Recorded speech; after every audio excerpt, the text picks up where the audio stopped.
Hello and welcome to the Sideboard here for the StarCityGames.com Invitational in Las Vegas. I'm Ken Crocker here with Pro Tour Hall of Famer, the Dragon Master himself, and Hearthstone streamer extraordinaire, Brian Kibler. Brian, how you doing today? I'm doing great. You know, I'm having a lot of fun playing here. You know, it's always good to come out to these events, and I always have a blast. It must be different to actually play with physical cards at this point. I mean, I have. This is actually the first physical event I've played since the Pro Tour. So I have played, you know, a reasonable amount of Magic online, but not as much as some other games these days. Yeah. So say we haven't been seeing you stream it, but It's true. So we're here with just, you know, another boring Jace deck that you normally Give me play. Give me some credit. We're here with another green deck that you normally play. It happens to have Jace in it too. Happens to have Jace. We're calling it Temur Black. So it's basically Temur colors and splashing for black for a little bit of stuff here and there. But you have the normal Metamorph package of Den Protector, Deathmist Raptor, and Rattleclaw Mystic, which actually has fallen out of favor. So is there a reason why you've decided to run this at the Invitational? So I had previously been playing the sort of more aggressive, like just creature-based version of Temur Black. That was like Knuckle Blades and Thunderblade Regents and Draconic Roars and things like that. And I just kept finding that I was running into like decks like Jeskai Black that were these like really efficient removal attrition style decks. Oh yeah. That all my just like 3 and 4 casting cost creatures just die to removal. They were just bad against. Sure. So I was like, okay, well, I kept trying various sideboard strategies. I was like, okay, I'm going to try sideboarding Planeswalkers. I'm going to try doing this. But ultimately, like the core of what I was doing just matched up badly against the core of what they were doing. Okay. Like just trying to cast big monsters, that aren't things like Ulamog. It's not really a great strategy in this format, just because of how efficient the removal is, how good the card drawing is. You don't want to just like run a creature into removal spell, then get that removal spell Jace the next turn. It's just it's horrible. So I was like, okay, well, how can I match up against this? It's like, well, if you want to play like grindy games, you can play Deathmist Den Protector. Yep. And one of the things that the previous Temur deck had struggled with is kind of like wanting to play Mystic to ramp to things, but then ending up like sort of flooding on mana in a lot of situations. Sure. But like Rattleclaw Mystic in a deck like this with the Deathmist Raptors gets a lot more value because it actually becomes this thing which can fuel your Raptors coming back from the graveyard as well. You could actually morph it. Yeah, if you draw a Rattleclaw Mystic in the late game, it's like, okay, this is 2 Deathmist Raptors instead of just a mana creature who does nothing. So other big green idiots that you may have in this deck is going to be Woodland Wanderer, which is probably the biggest and greenest of all the idiots. So this is actually, he's not technically all that green. He has converged. Sure. So he's all kinds of colors. But this is actually one of the cards that I was sort of debating whether I wanted to play in my deck. In the article that I wrote, I talked about how I was kind of on the fence about this guy. And I mean, so far today here at the Invitational, I played against pretty much nothing but black decks, nothing but Crackling Doom decks, and Woodland Wanderer has felt pretty bad. The idea is that he's a really powerful offense-defense machine against red decks. Sure. If you're playing as a Tarka Red, the fact that he has both Vigilance and Trample means that he can actually end the game and not just give your opponent a bunch of time to draw into, a bunch of token making, a Tarka's Command kill you. Yeah, or the combo. Temur Battle Rage. You match up pretty well against the Battle Rage combo because of the removal in the deck. Sure. But the Swarm you, a Tarka's Command is more of a problem. Okay. So other creature, Tasigur.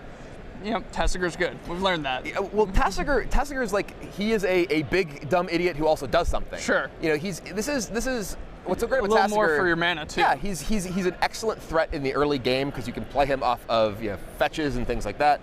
But if you draw him in the late game, it's not just like, okay, I'll play this, die to your removal spell. It's like, I'll play this and maybe draw effectively 2 cards off of it. Sure. So it's just a very, very powerful card at a lot of stages of the game.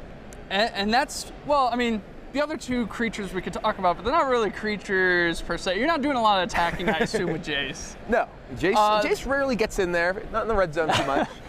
There are a lot of spells for a Brian Kibler deck in this. It's true. So we're going to start with some spells that aren't really spells, but they act like spells a lot. You actually have pseudo 8 Planeswalkers because you run 2 Jaces, 2 Nissa Vespaseer, and then you run 2 of the other Planeswalkers that we haven't really seen a lot of. We've seen it's Sarkhan Unbroken and Curor, Master of the Depths. So I guess I should start by asking the obvious pun: how broken is Sarkhan Unbroken?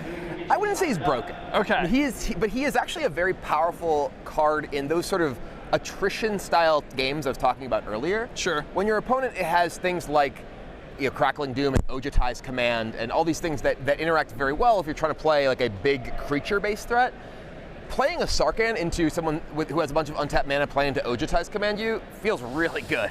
They're like, oh, I'm gonna count. Oh, wait. Oh. And if you four. Sarkhan and minus, it matches up very poorly against Crackling Doom because you make a dragon and then they kill your dragon in Sarkhan. Sure. But if you just plus him, you just have this card drawing machine. And because of how efficiently the rest of the deck sort of interacts with a lot of what those decks are trying to do, that ends up being the way you sort of ride to victory in a lot of games. So what's Kiora really doing in this deck though? Because Kiora hasn't seen it's seen literal zero play. Like I've done a lot of tournaments and we just don't see it on camera. Yeah. So what precisely is Kiora doing for this deck? I mean, are you activating Jace twice with it? Is that No, I've never done that. Mostly, okay. I mean, mostly you're Kiora minusing. And what Kiora minus does is effectively draws you 2 cards. Sure. And it helps fill your graveyard for delve. Like the fact that the minus ability puts the cards in your graveyard rather than things like old Jace where you went in the bottom of your deck. Bottom of the deck, yep. So Kiora actually fuels delve for things like Tasigur, for things like Murderous Cut. It also fills your graveyard with Deathmist Raptors and things for Den Protected to bring back. Gotcha. So it generates a lot of both value and sort of less clear value in terms of giving you additional fuel for delve and additional targets for other effects. So like virtual card advantage, kind almost, of, yeah. Like not drawing you cards per se, but it definitely in a lot of helps. spots. I mean, the biggest thing that Kiora does is just generate advantage. Okay. That you play a Kiora and you minus it, and if your opponent doesn't deal with it right away, it effectively draws you 4 cards. You minus it again, and it just draws you 4 cards over 2 turns, and that's just very powerful. And on top of that, it interacts very favorably with a lot of the rest of the stuff the deck has going on.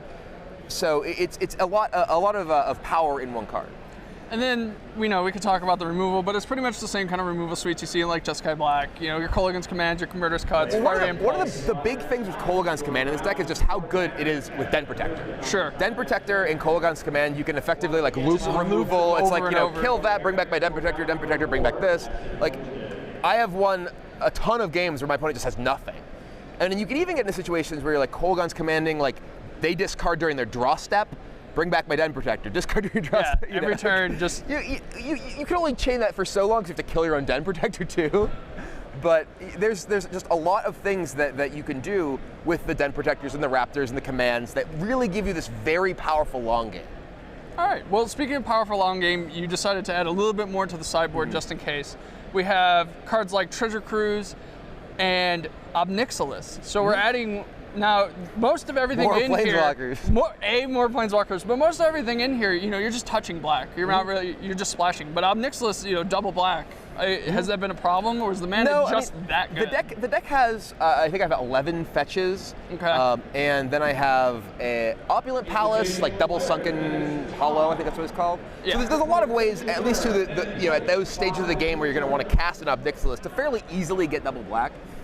It's generally for sort of, again, the more sort of grindy attrition style matchups where, it can threaten to kill an opposing, say, Jace or Soulfire Grandmaster or Tasigur, sure, and then start drawing you cards as well. So it kind of plays the split card of removal and card advantage. You're drawing a lot of cards for a Brian Kibler deck. I've actually had a number of moments in this tournament where I have way too many options. I have no idea what I want to do. In most of those situations, my opponent has nothing, and I'm sorry, this is just an embarrassment of riches over here. I'm really not used to this. I'm used to this attacking. What do I do with all these things? Yeah. So Treasure Cruise to add on top of that, of course. Well, a big part with Treasure Cruise works very well with Kiora because Kiora fills your graveyard, and it also in the matchups where you are playing as things like Esper Dragons or decks where you otherwise don't really want Murderous Cut, it helps you give more value out of your cards going to your graveyard, because when you're not using them for Murderous Cut, you only really have Tasigur, and it's a resource that's just going unused. So Cyberdy and Treasure Cruise generally, when you're taking out Murderous Cut, usually exchange as well. Fair enough. And then I assume the rest is just kind of one-ofs you've thrown in for just in case. You got like Negate, there's some stuff in there. Virulent Wound, Duress. One of the things that actually... Exert Influence I did see. Exert is pretty sweet. In this tournament, I actually Exert Influenced Jace flashbacked my Exert Influence to steal my opponent's Den Protector, flipped it up, and brought back my Roast from the graveyard to kill Siege Rhino. It was just like one of the most gross sequences. Just normal sequences from like, Brian Kibler. Just kill your no stuff. Big deal. Go, I guess. I have all this, you have nothing. But he passes back. He draws his card. The Negate and the Disdainful Strokes in the Cyber, as well as the Dispels in the main deck, a big part of the shift to this deck was the recognition that Stubborn Denial wasn't that good.